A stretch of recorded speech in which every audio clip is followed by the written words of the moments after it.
Thousands of fast food workers holding a one-day strike today in 7 cities across America. Several major fast food chains included, like Burger King, Wendy's, Domino's, Papa John's, etc. Workers say that they want their pay raised to $15 an hour. That's a little bit more than double the federal minimum wage. I walked off today with my head up proud, my head up high. And I go to work every day, faithfully, but I get nothing out of it. We can't survive on $7.25. Strikers, they are asking customers not to patronize any fast food restaurants until their demands met. And FiOS 1 Samantha Liebman, she was at some of the protests in New York City today. She files this report.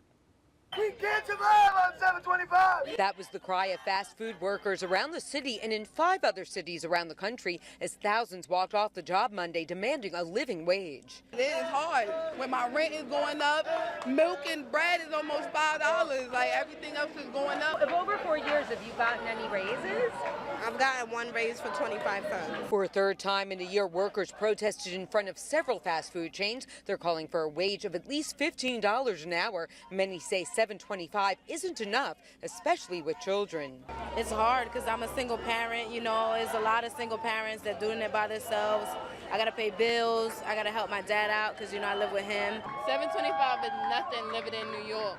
For the thousands of workers that walked off the job today, there are thousands more that are scared to leave their jobs for fear of retaliation, and some have already been fired for trying to organize. Gregory Reynoso says he was fired from Domino's Pizza for trying to unionize. How are we going to make them pay more with a union?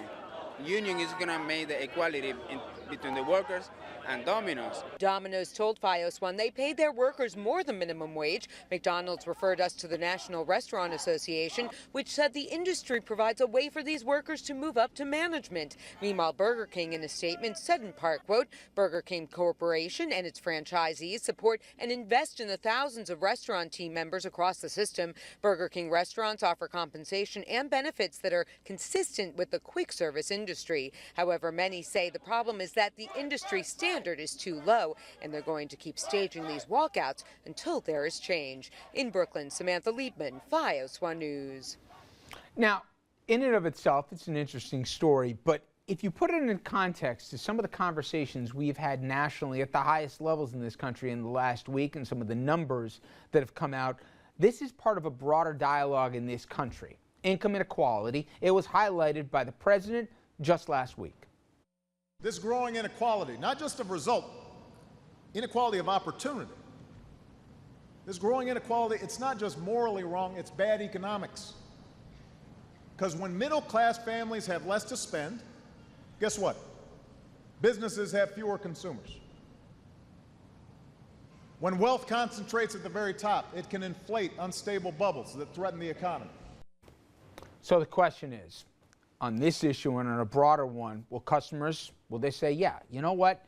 Nobody can live on $7.25 an hour in New York or in a big city, or $8 or even $9. You got to raise the wages here, but that's going to come out of somewhere. Will customers be willing to go in their own pockets so that the person on the other side of the counter can earn more? And we want you to jump in on that question at home here, and you can get involved as always both on Facebook and Twitter. Okay, now to that we bring in a broader conversation. And Andrew, last week the president highlighted this, and he didn't just do it in those words. He said that there was a fraying of the social fabric here, where when two things are happening, the concentration of wealth, unlike any time we have seen in modern history, is more consolidated in fewer and fewer hands. And the gap between have and have-nots is wider and wider than it's ever been. So you have that. Then on top of that, we have seen numbers here that just suggest that it's unaffordable. I mean, forget about trying to raise family. The vast majority, at least of the adult workers who are using this as a full-time salary, they have to go on additional benefits or federal benefits to try and close the gap to even just cover the nut, to have a roof over the head and put food on the table. It's part of a broader dialogue that we're having right now. Well, I don't think we're having enough of the broader dialogue, and I think that's one of the things the president's trying to jumpstart, and I think that's one of the, hopefully, the impacts of today's strike by some of the fast food workers. I mean, can you imagine trying to feed a family on $20,000 a year? But guys, let's or go back. $22,000 a year? Let's look at the thing.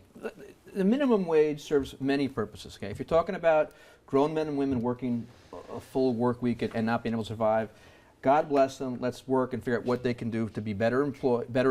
If they're underemployed right now and need more education, let's figure out what we can do. I'm going to cut to it. I'm going to let you talk. But here's what I don't want to waste our time on. There's an Please, just, I important got thing. No, I know that. But wait, time out. Obi, let me It's your speak. show. I got to give it Thank to you. you. I get it. And let me be clear. 15, 20 years ago, buddies of mine or whatever, like us with a fry guy at Mickey D's or whatever, it was a stepping stone job. You did it for 3 months in the summer. Wait.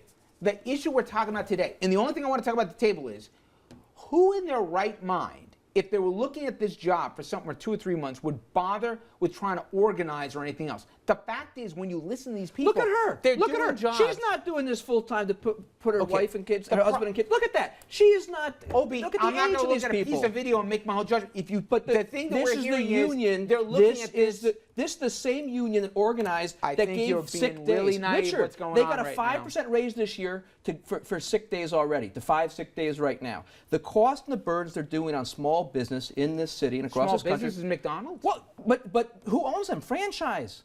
These franchisees that go and start this, the Subway employees where I go for lunch, the same thing. These are the men and women that need jobs and they deserve jobs. But at the same time, what about the kids that are there for summer employment? The higher the minimum wage, the fewer kids you can hire that are home from college. If I follow your logic, though, and I've had guys in the set who said we shouldn't even have a minimum wage. No, they argue, the conservative argument I is... agree with that. Yeah, let the market That's work its right. way. So if you can find somebody to do a job for $2, I don't care what they have to do with their life, pay them $2. Don't even have a minimum wage. That's an extreme. But here's the point. No. Do you believe in a minimum wage? I do not believe in a minimum wage. So but there we here's go. the thing, though, too. Thank you. If they raise their rates so much at this place right here, and for the Egg McMuffin, as you said, But you've argued every single time you've raised the minimum wage. But every conservative I had didn't want to go to $4.25, didn't want to go to $5.15, didn't want to go to $6, didn't want to go to $7.25. If they charge When's the too last much, minimum wage you ever supported? Never. Okay, That's right. Your credibility on this one isn't exactly No, it is. pure. It is because I have the same argument. What I'm saying is, if the cost of an Egg McMuffin goes too high at McDonald's, I can go across the street and get a bacon, egg, and cheese McDonald's will do across right the street. What McDonald's will do is they'll lay off workers. But That's because they raised the wages too much. I think the real problem has less to do with the fast food industry, which is one thing. It has to do with our economy as a whole. And the problem I have with President Obama out last week and this week on the economy is, what are the solutions that he is offering? He has run away from what we really need, which is real entitlement reform in this country. How is Number entitlement one, reform where gonna is he create on jobs? Well, you need entitlement reform, or this economy slows right to a halt. Do you know the same people who said that stimulus funding was going to be the death of us all, and they actually proved? Richard. And Andrew, anytime you want to jump in and go ahead, that it actually created jobs. Now it's the government's fault. No, Richard, we can't sustain with the entitlements growing the way they are. He knows that, and yet he has run away from that. Where is he on the solutions? Job creation and minimum wage. Because that is, it's about the global economy. You know, the point that you made earlier was that you have people, and the president said this, and I think he's right. You have people who are sitting at the bottom. They have children who sit at the bottom. They can't move up. That is a global, and I mean global, economic problem. We have to find a way to pick up this economy. You can't do that without entitlement reform. Where is he on the infrastructure bank? Where is that? Okay, wait. That's you're asking about infrastructure, okay? Yes. He tried to get infrastructure passed, and what did the Republicans say? We can't afford it. Right? But infrastructure bank is something that you can bring Republicans along chime in anytime you'd like. Entitlement spending, I've asked this before, I'll ask it again. Point to me the last person who lost their job because Social Security benefits were too rich. It's not a question of the person. No, it's the economy. I've been sitting here the whole time. Give me a second. Second of all, globalization, yes, but it's more and more of a service economy. And so paying people at Walmart or paying people at Target or paying people at McDonald's more isn't going to change how we deal with our manufacturing If we just gap. continue to argue how to divide up the little money that we have available, it's not going to solve the real problems. We have to grow the economy so that people are not stuck down. With all due respect, tell that to people who aren't getting enough of that little bit of the pie that you're talking about and are scratching to try to just figure out how to survive. And O'Brien, for the people who are going to go across the street to the mom and pop place and get a cheaper McMuffin, no, they're not if everybody's minimum wage has been raised so that everybody's got the same basic costs Or the going on. businesses shut down and nobody can get a McMuffin anywhere. Here's what I would do. I would open up, if I was across the street from McDonald's, I would then pay my people what I felt was best so I can make the money I can make, provide better service, charge more for that product, sell more of it, and I would have the best employees in the neighborhood working for me. But it doesn't matter if I you're can paying pay them them to do so. With all due respect, you're so full of it because if it was up to you, you pay these guys $2 an hour. Every minimum wage I've heard the same argument here. Every time we had a minimum wage, it's going to drive business.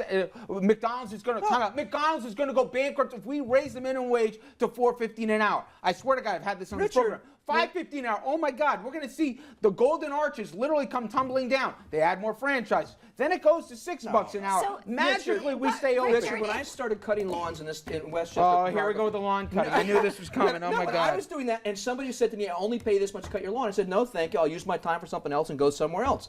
If you have a good business and a good product, you can afford to pay the people what they need and deserve for that and job. Listen, I have no problem with That's raising why the minimum corporations wage. are so much money to Let me their just say, employees. I have no problem with raising the minimum wage. But even if you double it, Richard, does that solve the real problems in this country? Say you make it $15. Jeannie, time out, does time out, that time out. solve We the both real know, economic and we can't do trouble? this as usual we in 6 keep minutes, but raising time it. out.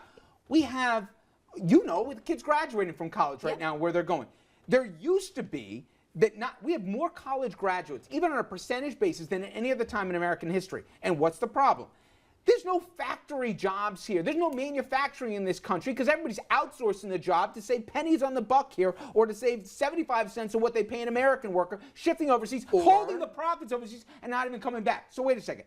Before we cry a river here for the major corporations. Secondly, if we don't have manufacturing and it's either you have a service industry job or you have a white collar job, what the heck does that say? College kids are not trying to get fast food jobs, Richard. They are not. forced to. Some Right. of them are Thank forced you. to. But my point is, say you double the minimum wage. What problems in our real economy does that solve? You know what it Yes, solves? I agree. It solves- It gives people more food on the table, And they're gonna have to that's spend a the good money. thing. They But got to spend the money. You give it to the guy at the they top will 1%. cut- He doesn't have to spend They the money. will cut those jobs. What was the best economic period in this country's history? I would argue it was the period from 1945 to 1980.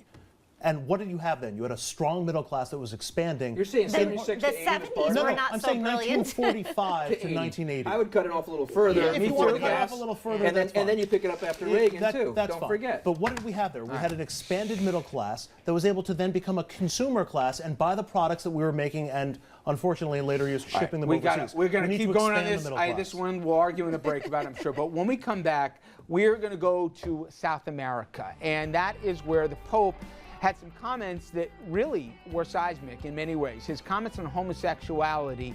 How much does that shift the church into the 21st century here? We're going to talk about that. Special guest right after this.